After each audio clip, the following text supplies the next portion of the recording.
Get connected with Take Two Radio Music on Facebook or Twitter at Take Two Radio Music, or for email updates on future shows, follow at Blog Talk Radio. For previous episodes, upcoming guests, and more, visit take2radiomusic.com.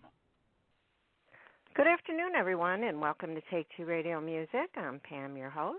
I hope you all are having a lovely, lovely day. It's a beautiful day here in Chicago.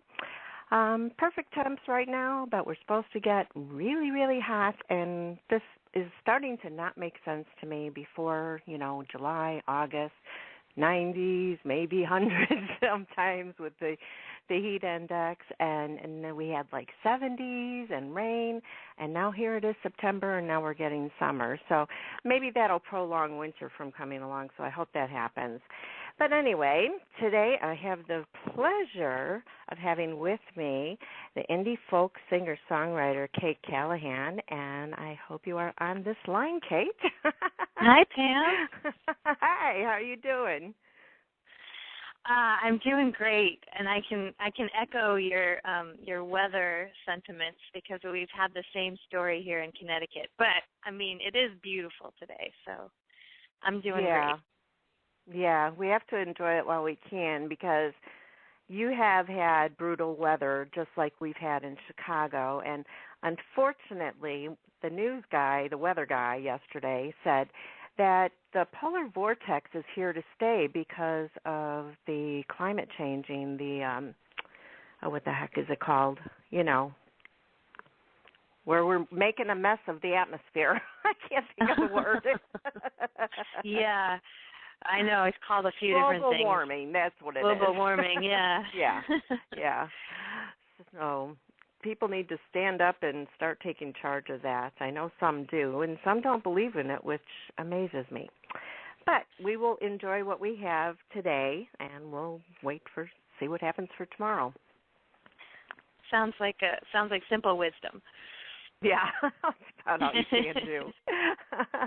So thanks for taking the time out of your busy day to join me today. I'm very pleased to have you with me. I'm glad to be here. Thank you. I'd like to go back just a bit and have you tell us when you started singing. When did your interest start? Well, I really sang coming out of the womb. I know a lot of singer-songwriters and musicians out there can share in that kind of an early musical history. So I've been singing all my life, but I really understood that I had a vehicle to express myself when I was about 21 years old, and I learned to play the acoustic guitar. That's when my love for original writing and acoustic music and folk music really started to take root.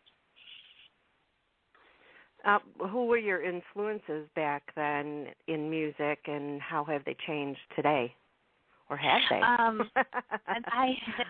My influences back then were very specifically a singer-songwriter named Dar Williams, who I discovered in a music shop that I worked at, and I had a high school music shop job, and I was lucky enough to be able to listen to a lot of the CDs that were in placement in the store, and so Dar Williams was somebody that I started listening to around that age, and really appreciated her poetry, her just the intelligence she brought to songwriting and telling stories, and she's also a great guitar player. So I loved listening to her. I loved listening to, going further back, Joan Baez, Joni Mitchell, David Mallet, Buffy St. Marie, just folk singers that my mom would have had playing in the house growing up.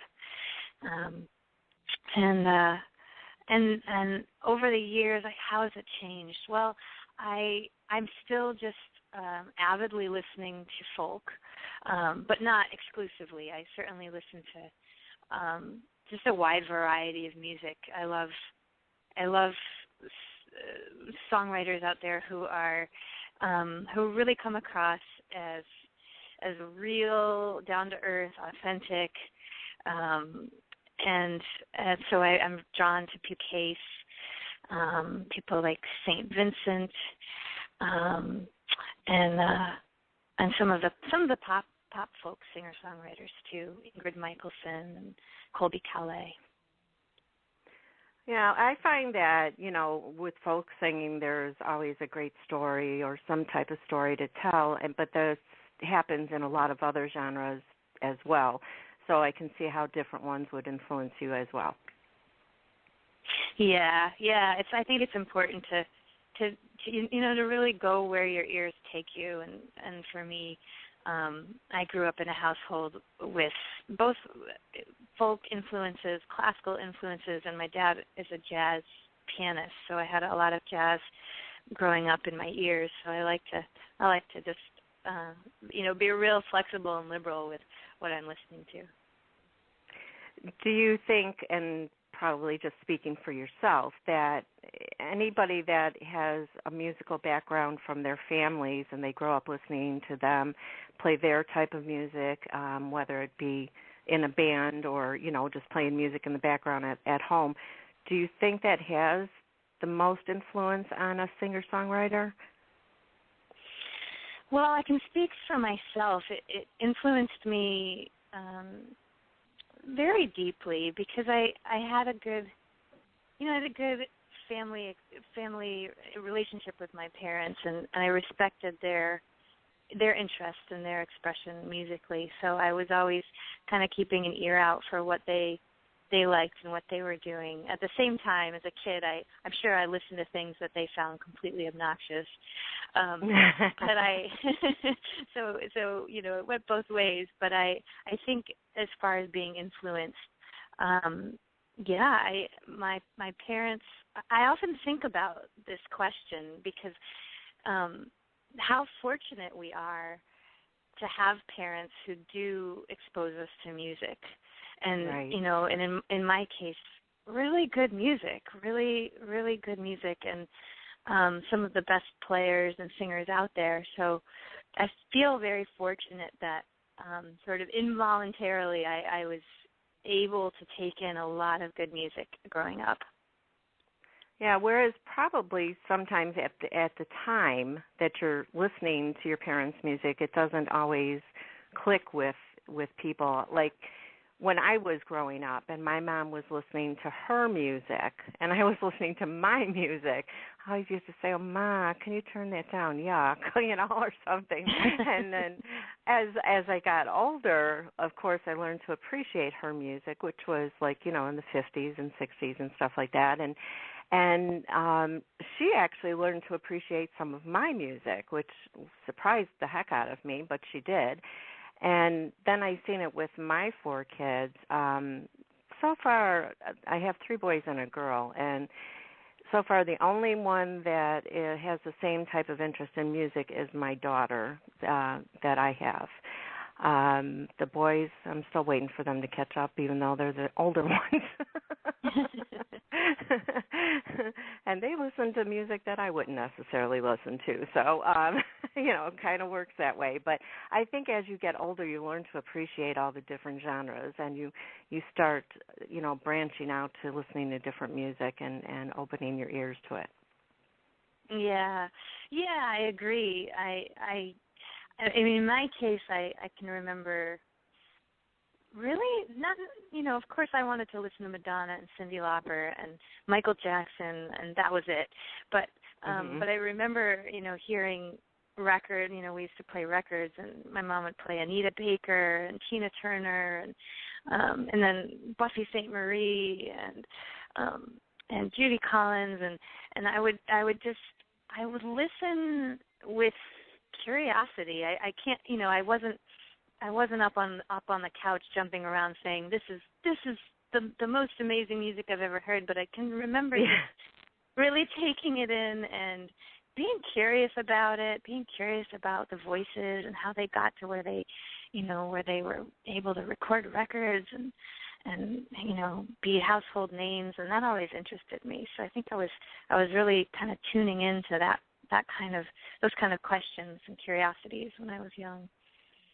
Yeah, and I think that has a lot to do with you being musically inclined from a young age, because when I would hear my mom's, I surely didn't think of that. And that's why I'm doing what I do and you're doing what you do. Yeah, I'm starting to suspect that maybe I knew I was going to be doing something like this from a pretty young age. Definitely. Well, I hate to bring up the incident, but I think it's so very important, your skiing accident that you had at the age of 19, and it was such a very long, hard process in healing. Would you share with our listeners what happened and how you helped heal yourself after the doctors said you had plateaued? Sure. Yeah, it is important to talk about it, so I don't mind it at all. Invariably, there are people, maybe even people listening, who either have sustained head trauma or know somebody who has sustained head trauma. And in my case, it really altered my life immediately, upon impact. I was skiing up at a mountain in Vermont and was hit by another skier, unfortunately. But I spent the first year and a half or so really following the medical model and participating in outpatient rehabilitation 3 or 4 days a week,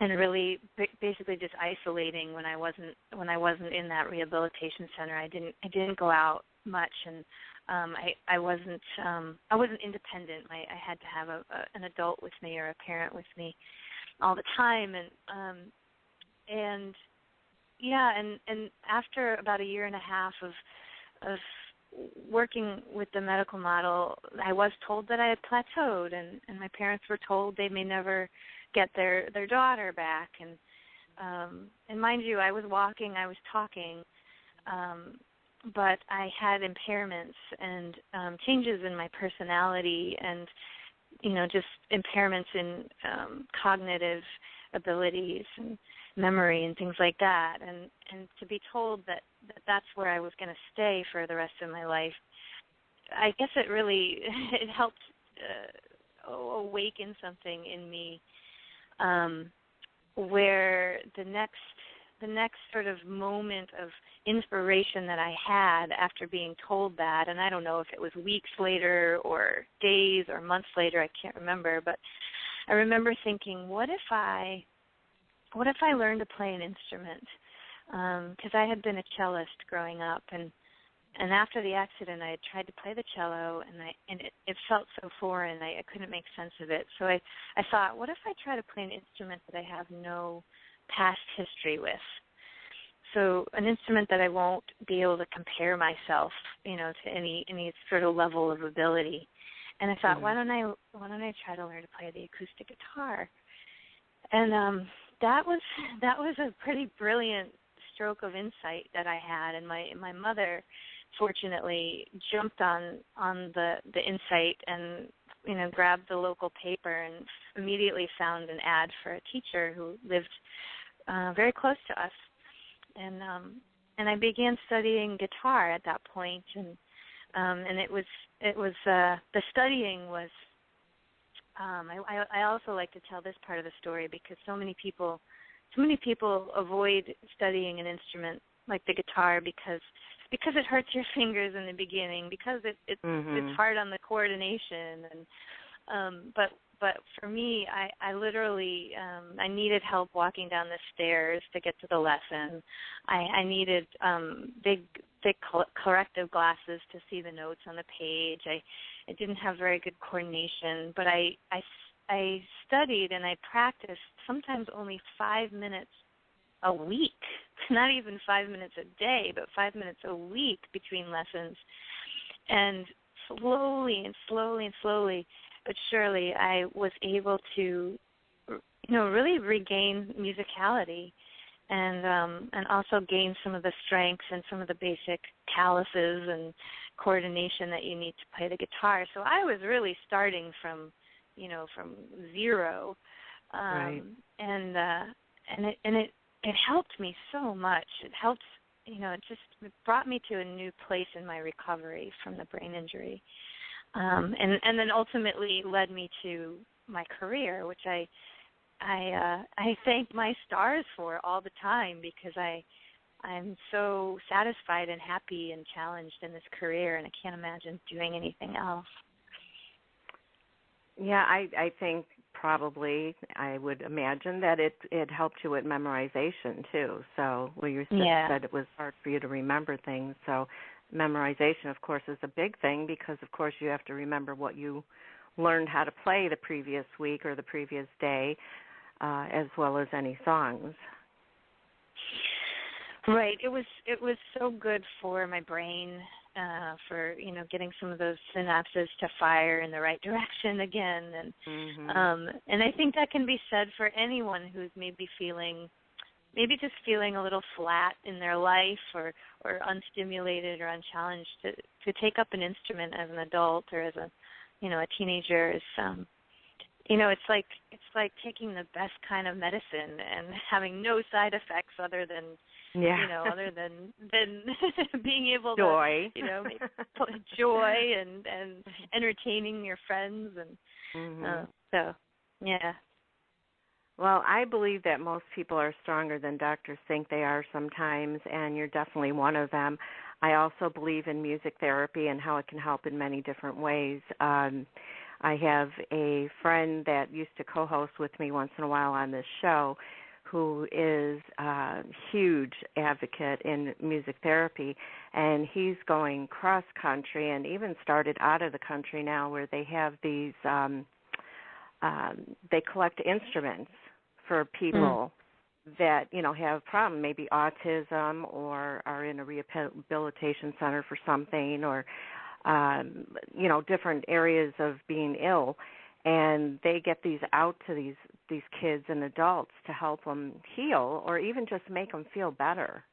And he is making such a difference. I'm so proud of him. It just really works in so many ways. It does, and that's an incredible story of somebody who's really helping to bring awareness to this very wonderful resource that we have in music. So. Yeah, he really is wonderful. I'm so proud of him.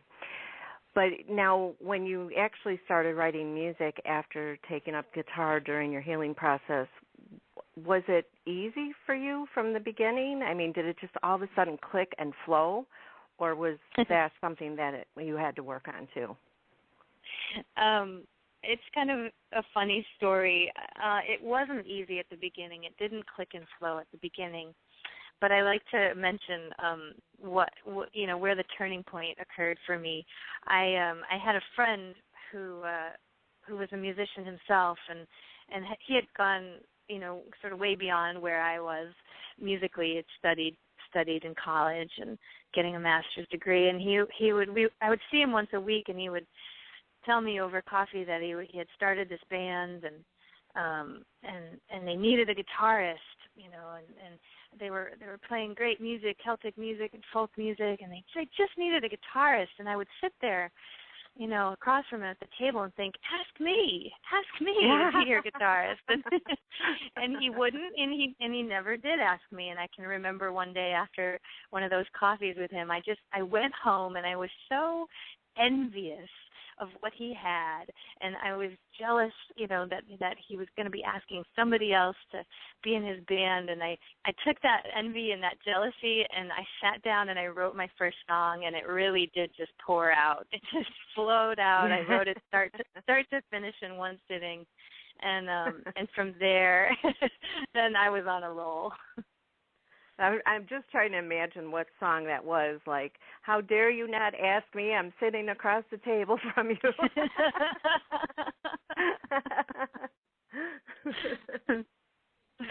That's so funny. But, yeah, I mean, it gave you a push in that direction. So that was a good thing that he didn't ask you at that time. That was meant to be. It was meant to be. You're right. Well, I also want to congratulate you on your nominations and awards, such as being named the Featured Artist of 2014 from the Greater Hartford Arts Council.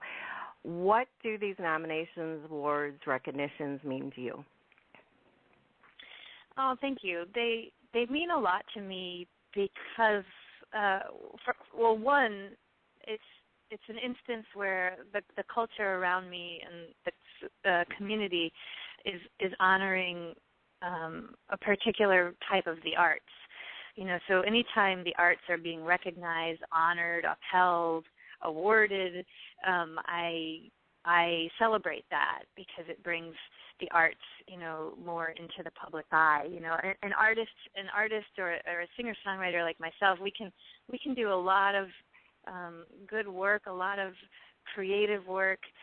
We can do it in isolation. We could come out occasionally to play shows, but when something like an award, like a nomination, I've received a couple this year, comes out, it's more in the public awareness, and for that I'm just so grateful, and I celebrate those awards. Oh, and as you should. Now, do you have a certain place that you put your awards? Do you have them sitting on your bedroom headboard, your dining room? I very well-intentioned. I put my awards out. My husband and I moved into a new apartment a little less than a year ago, and I had all my awards, several awards lined up kind of on an elevated bookshelf, and we rescued a cat recently, and we took him in, and he's ours now. But he inevitably jumped up on the award shelf, knocked over one of the crystal glass awards, and broke the tip off of it. So I've put them somewhere safe for now. Yeah, about the only place a cat can't get to is the ceiling. So I know, he's a jumper. Well, thank you for rescuing that cat. That means a lot too. I'm huge on that as well. So many cats and dogs need rescuing these days, and it's a sin and a shame when I hear about another one being euthanized because they couldn't be saved by somebody. So I thank you for that as well. Now, I see that you have I see that you've played quite a few festivals, which is awesome for music lovers because we get to experience so many different genres of music in one place. Why do you like to play them, and do you have a favorite? Yeah, I can answer this question so clearly right now, and I don't think 4 days ago I could have. But I played a festival this past. I played a festival this past weekend up in Boston called the Campfire Festival, which is held at Club Tassim, which is a legendary folk venue in Cambridge, Harvard Square. Home to Bob Dylan and Joan Baez and Judy Collins and Tom Rush and a lot of those folks we named at the beginning. And I played a festival there over a couple of days. And when I got home, I realized how the festival atmosphere is so vital for me. And maybe not for the reasons you or I would think immediately, but the festival atmosphere is, instead of walking into a venue and being the only performer going on that night, you're one of, 25 or 50 or more performers over the course of many days.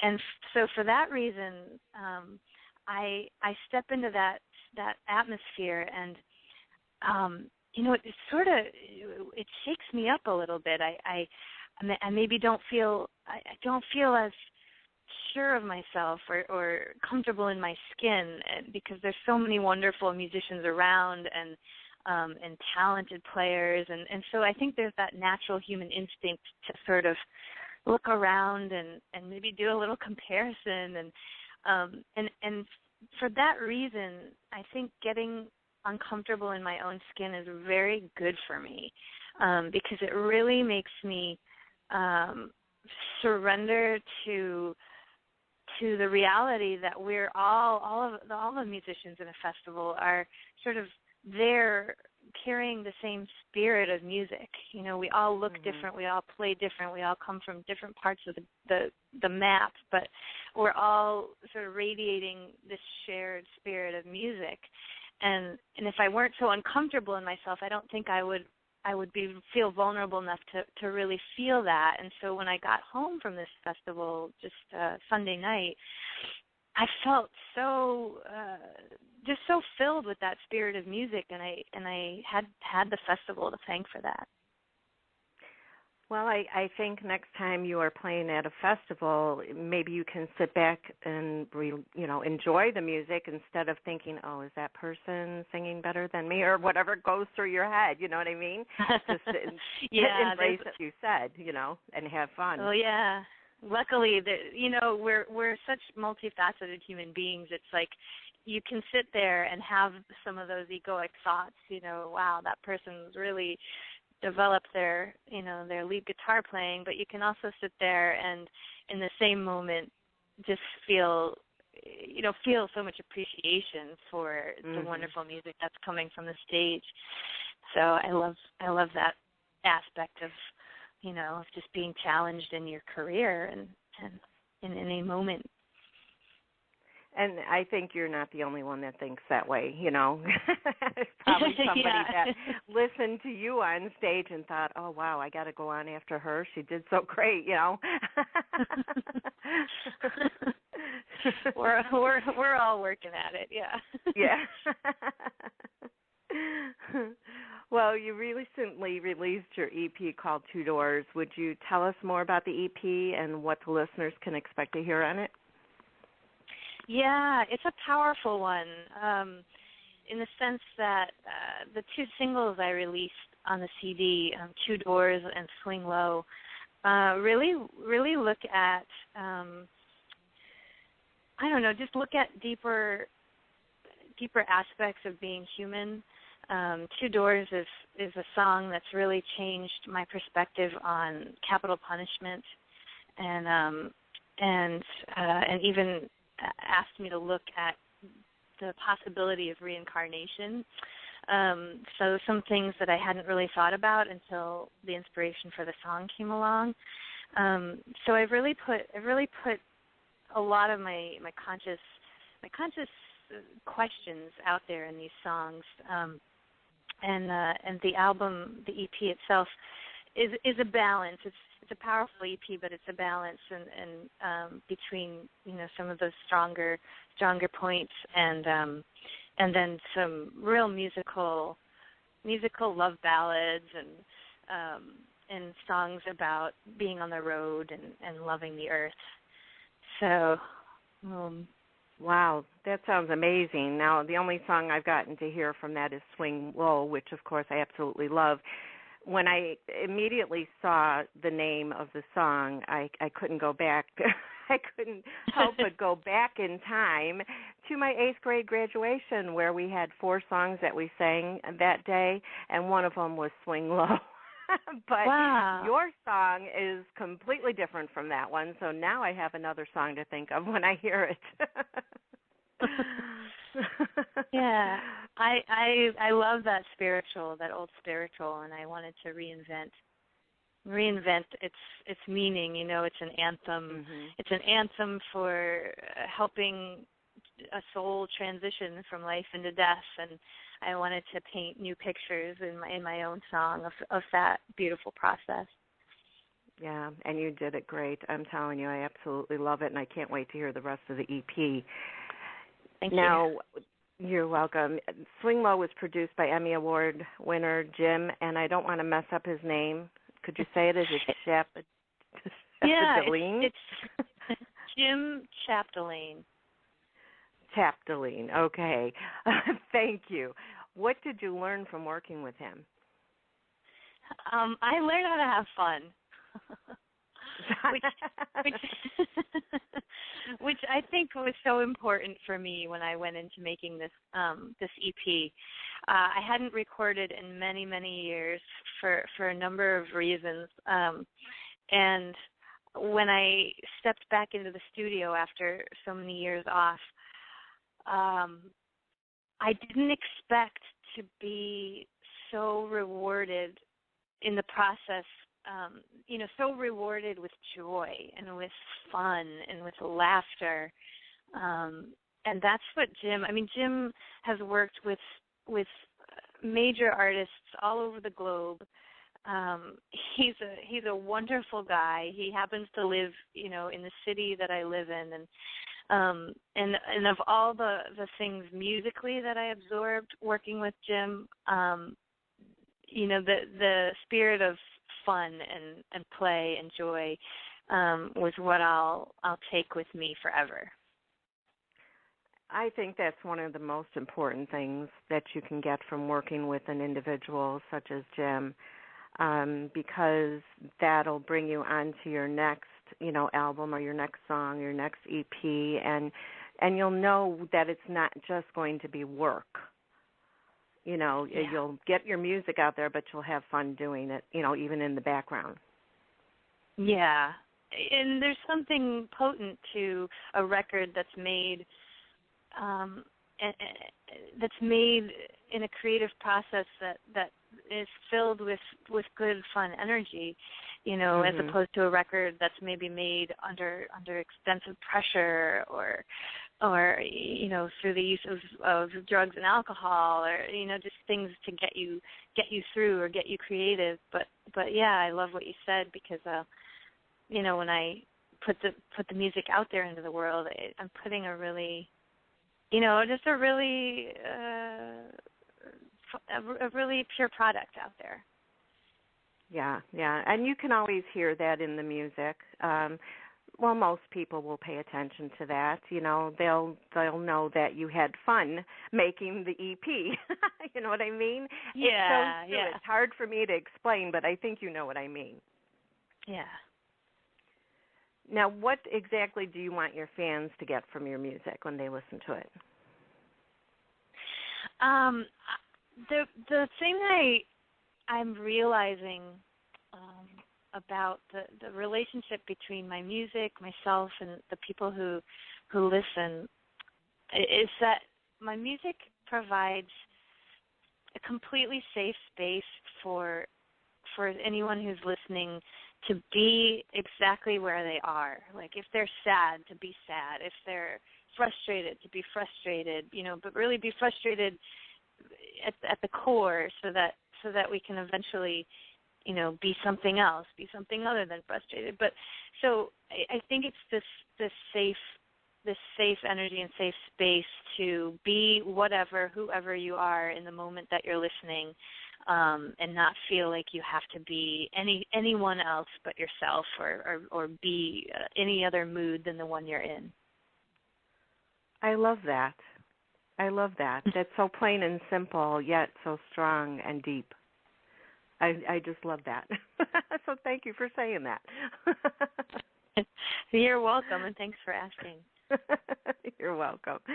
Now, do you have any advice from someone that you received when you started out, or maybe even just recently, that you'd like to share with new singers, bands that are just starting out? I do, yeah. I had the good fortune of meeting Noel Paul Stookey, who is the Paul of Peter, Paul, and Mary. Oh. And, I had a chance to have dinner with him years back, and actually got to open a show for him at a club up here called the Iron Horse. And he did give me some advice. And he said, a young singer-songwriter will always be helped by listening to and covering the songwriters who have gone before her. So he was suggesting to me that while I was so excited about being an original songwriter and putting original material out there, he was suggesting that I learn some covers, learn some tunes that that had been written by those people who I admire, and start to incorporate those into my set, my live set. So I took his advice over the years, and I would give the same advice to people out there. You can learn a lot by learning somebody else's song. It's up to you to interpret it, in your own unique way. But we can certainly learn from those who've gone before us. Definitely, and that's not advice that I would imagine that he would have handed out to you at that time, but it is great advice, and you do learn because, even though you enjoy somebody, listening to them sing songs, I think you learn more once you learn how to play that music and put your own spin on it and put it out there. Yeah, and it's fun too. Exactly. It's fun. Yeah. It's kind of like a tribute to your faves, so that's a good thing too. And as long as they're still alive and kicking, maybe you can say, "Hey, look what I did for your song. I love your music so much. I had to learn it," and I think that's great for them as well. Yeah. Yeah. Now, it's do you have any beautiful, upcoming? Oh, I'm sorry. Go ahead. Oh, I was just going to say it's a beautiful reciprocity between the new singers, the new artists, and those who have made their way before us. Yeah. Exactly. Do you have any upcoming gigs that you'd like to share with our listeners? Yeah. I'm going to be in Manhattan this Saturday night. So it's a club called Tammany Hall. I'll be there at 9 p.m. I'd love to say hi to anybody who's listening who's in that area. And we're giving a great big show here in Hartford on October 4th, where my 7-piece band, we're a pretty big group. My 7-piece band and I are going to be giving a headlining show at the Charter Oak Cultural Center in Hartford on October 4th. And you can visit my website, which is kate-callahan.com, and you can go to the tour page and see all the dates coming up. And also you're on Facebook, Kate Cal Sings, and on Twitter at Kate Cal Sings, so they can find you that way and follow your music and your gigs. I hope a lot of them show up because there's nothing like a live concert. And a 7-piece band, holy cow. I thought you went out and just did things acoustically. I do both. That's awesome. My gosh, I'd love to see you live one day. I just love concerts. I have all my life and been to many of them, many different ones, and it's something that I'll never give up, I think. Well, I so appreciate your own love and appreciation of music. I'm so glad you have this show, and you're helping to expose artists like me to your listeners. And it's definitely my pleasure. I predict within a year I'll be out in Chicago, so we'll definitely have to hook up. Oh gosh, yes. Please let me know. I'd love to see you, but please come in the summertime and not the winter. That sounds like good advice. Yeah. I can even bear the spring or the fall, but the winter, no, not so much. I'm pretty much in the house 24/7. If I don't have to go out in that, I won't. Well, I want to thank you so much for joining me today, Kate. It was definitely a pleasure speaking with you, and I wish you all the best in your upcoming projects and whatever you choose to do. Thanks, Pam. I love talking to you. Thank you. I'm going to play Swing Low for our listeners, but I want to thank you again and have a wonderful day. Thanks so much. You're welcome. Bye-bye. Bye. And here is Swing Low by Kate-Callahan.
Swing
soul.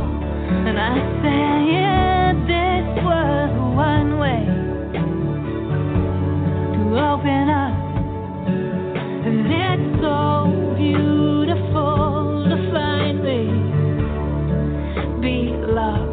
And I said, swing low, sweet chariot, oh, coming for to carry me home.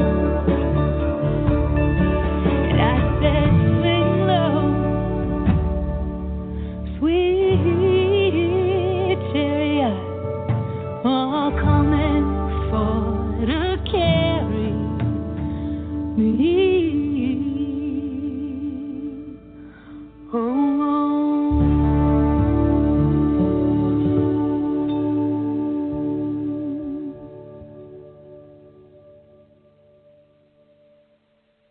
Oh my gosh, it's so beautiful. And that's Swing Low by Kate-Callahan. Be sure to pick up her EP where that song comes from, which is called Two Doors.